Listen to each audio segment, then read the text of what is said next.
Shalom Bapak Ibu, Saudara-saudari Jemaat GKI Kebonjati yang dikasihi Tuhan dan juga para pendengar Radio Maestro. Bersama saya, Pendeta Suryaman. Hari ini kita akan merenungkan firman Tuhan dengan tema kebersamaan semu. Bacaan firman Tuhan kita diambil dari surat 1 Yohanes pasal 4 ayat 20. Surat 1 Yohanes pasal 4 ayat 20 berbunyi demikian. Jikalau seorang berkata, aku mengasihi Allah, dan ia membenci saudaranya, maka ia adalah pendusta. Karena barang siapa tidak mengasihi saudaranya yang dilihatnya, tidak mungkin mengasihi Allah yang tidak dilihatnya. Bapak Ibu Saudara-saudari Jemaat GKI Kebonjati dan para pendengar Radio Maestro yang terkasih, dalam kehidupan kita yang semakin sibuk, individualis, bahkan egois, ditambah perkembangan teknologi yang membuat manusia kurang membutuhkan orang lain, kebersamaan seringkali diukur dari seberapa sering kita bertemu atau seberapa banyak waktu yang kita habiskan bersama. Namun apakah sering bertemu dan menghabiskan waktu bersama sudah cukup untuk membangun kebersamaan yang sejati? Apakah kebersamaan yang nampak di luar benar-benar mencerminkan hati yang saling terhubung satu dengan yang lain? Apakah kebersamaan yang kita jalani selama ini merupakan kebersamaan yang semu? Lalu bagaimana kita dapat membangun kebersamaan yang sejati? Kebersamaan semu adalah kebersamaan yang hanya terlihat di permukaan. Kita bisa saja sering berkumpul, tetapi hati kita jauh terpisah satu dengan yang lain. Kita bisa saja duduk bersama dalam satu meja, tetapi masing-masing sibuk dengan gadget dan ponselnya. Kita bisa saja memakai seragam atau kostum yang sama, tapi pikiran setiap orang menerawang kemana-mana. Kita bisa saja berbicara satu dengan yang lain, tetapi tanpa mendengarkan dengan sungguh-sungguh. Kebersamaan semu menciptakan ilusi kedekatan. Kelihatannya sama, kelihatannya kompak, kelihatannya gembira, padahal kenyataannya hubungan mudah rapuh, hubungan mudah rusak, dan hubungan mudah terputus. Kebersamaan semu seringkali muncul karena kita terjebak pada rutinitas atau merasa nyaman dengan hubungan yang dangkal atau hubungan yang seperlunya. Namun Tuhan memanggil kita untuk melampaui sekedar kehadiran fisik dan mengejar hubungan yang tulus serta mendalam. Lalu seperti apa kebersamaan sejati itu? Kebersamaan sejati adalah hubungan yang melibatkan hati, pikiran, dan jiwa kita. Ini bukan hanya tentang seberapa sering kita berkumpul bersama, tetapi bagaimana kita bisa hadir untuk satu dengan yang lain.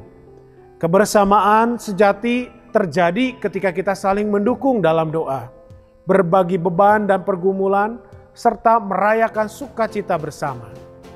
1 Yohanes 4 ayat 20 menekankan bahwa kasih kepada Allah tidak dapat dipisahkan dari kasih kepada sesama. Jika kita mengaku mengasihi Allah, tapi membenci saudara kita, maka iman kita tidak nyata, dan hubungan kita dengan Tuhan adalah kepalsuan.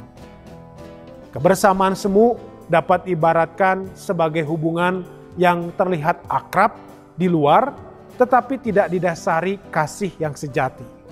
Sebaliknya, kebersamaan sejati muncul ketika kita mencintai dan menghormati sesama. Kebersamaan sejati menuntut kejujuran, penerimaan, dan juga pelayanan yang mencerminkan kasih Kristus. Kebersamaan sejati dengan sesama mencerminkan kebersamaan yang sejati dengan Allah. Yesus adalah teladan utama kebersamaan sejati. Yesus telah menunjukkan kebersamaan sejati kepada para muridnya. Ia tidak hanya berbagi waktu bersama dengan mereka, tetapi juga ia mengajar, menegur, menghibur, dan melayani mereka. Kebersamaan Yesus dengan murid-muridnya tidak berhenti pada saat-saat mudah atau saat-saat senang. Yesus selalu hadir dalam penderitaan murid-muridnya. Kebersamaan sejati diwujudkan ketika kita memilih untuk hadir secara penuh dan sepenuh hati. Ini berarti kita mendengarkan dengan empati, memberikan dukungan tanpa syarat, dan juga menunjukkan kasih melalui tindakan nyata. Kebersamaan sejati mencerminkan kasih Allah yang tanpa syarat dan mempersatukan kita dalam ikatan yang kuat. Apakah hubungan kita lebih sering mencerminkan kebersamaan semu atau kebersamaan sejati? Bagaimana kita dapat menunjukkan kasih yang tulus, baik itu dalam keluarga, gereja, atau komunitas kita? Nah, untuk beralih dari kebersamaan yang semu kepada kebersamaan yang sejati, kita perlu mengambil beberapa langkah berikut ini. Yang pertama, kita harus memiliki kasih yang sejati. Kasih adalah dasar kebersamaan yang sejati. Kasih mempersatukan perbedaan dan keragaman. Yang kedua, hadir secara utuh. Jangan hanya hadir secara fisik, tapi hadirlah dengan hati dan dengan penuh perhatian. Yang ketiga, saling menguatkan. Dukunglah satu sama lain melalui doa, kata-kata yang membangun, dan juga tindakan nyata. Yang keempat, berbagi suka dan duka.